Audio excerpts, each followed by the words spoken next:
Good evening, Saracen. Redis. You have made several notes over the past 4 days. I will now read the ones marked as important, so that you may continue where you left off. Note number 45167. It has come to my attention that life has befriended a Grecian family of mortals, a Christian family at that. This is an unexpected development, as until now I was under the impression it was impossible for life to make meaningful connections with others, especially mortals. Mr. God seems to be somewhat concerned with life's mental well-being. Mr. God is the one who confuses and surprises me most often, being one to play favorites and a man of lesser capacity for empathy and compassion. I believe this would be of no concern to him. I am starting to suspect that many of my original hypotheses for his psychological profile may be incorrect. Every day this project becomes more and more interesting. These beings, as simple and one note as they appear on the surface, seem to be just as capable of the varying emotions, mental states, and perceived flaws of the average mortal. Note number 45168. God found the cameras.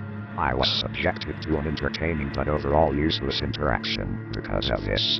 I am starting to suspect God doesn't enjoy being watched. Perhaps this is because he is so used to watching others and not being seen. In other news, we've been invited to a party. This could be interesting and an opportunity to network with other psychologists. Note number 45169. I conducted a small test on God and all of his family.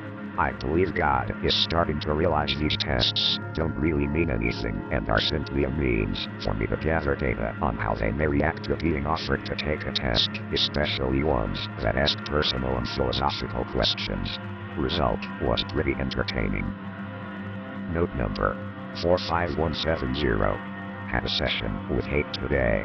He's still going on about his various, quote-unquote, deep and philosophical ideas. At first, I was under the impression that his various ways were due to ego or generally having a dicky nature, and to a certain extent, I'm sure I'm right. But I've become increasingly convinced he uses his book and the ideas within it as a way to cope with the fact nobody seems to want anything to do with him. The only two people who actively speak with hate are wife, music, and love. Wife is his mother, so that is a given. Music can talk, or well, barely can anyway. And love, well, he's sort of depressing to be around. His father doesn't speak with him much, and I know from our sessions that he does want his approval, at least to a certain extent. Perhaps this is why he doesn't want his book to be altered. He wants them to follow his words, and his alone, because nobody else he actually likes will give him the time of day. You said. Please shut up now. Please confirm. Okay, orb. Shutting down.